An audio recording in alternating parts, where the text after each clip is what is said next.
Bonjour, voici les actualités InfoBref de ce lundi 20 février. La Chine a volontairement influencé les dernières élections fédérales canadiennes. Des diplomates chinois ont mené des actions pour faire battre, aux élections de septembre 2021, des candidats conservateurs critiques du régime de Pékin. La Chine voulait favoriser la réélection du gouvernement Trudeau en souhaitant cependant qu'il reste minoritaire. Une ancienne consul générale de Chine à Vancouver s'est même vantée d'avoir contribué à faire battre 2 députés conservateurs.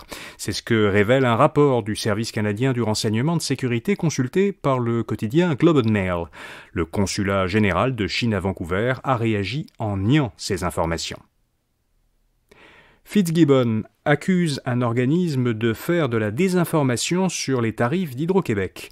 Le ministre de l'Économie s'en est pris à la Fédération canadienne des contribuables. La Fédération fait circuler une pétition suggérant que les tarifs d'électricité augmenteront de 6,4% en avril.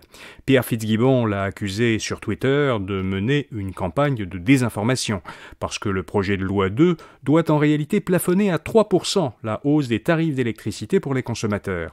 La Fédération s'est défendue en notant que, en vertu de ce projet de loi, les tarifs des entreprises, eux, pourront augmenter entre 4,2 et 6,4%.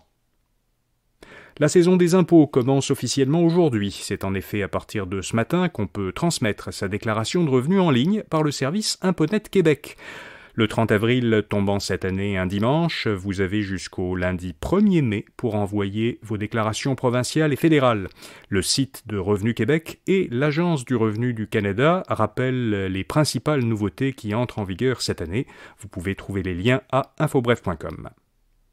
Il y a eu une rencontre tendue entre les chefs de la diplomatie des États-Unis et de la Chine cette fin de semaine.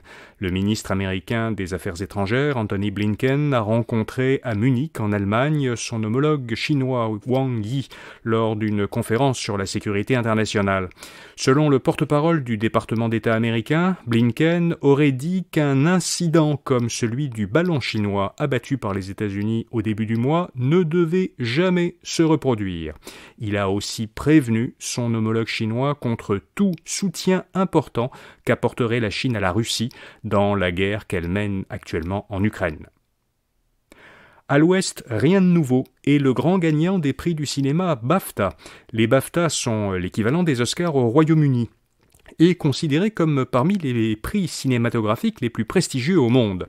Eh bien, hier soir, c'est un film allemand, À l'Ouest, rien de nouveau, qui a dominé la cérémonie en remportant la moitié des 14 prix.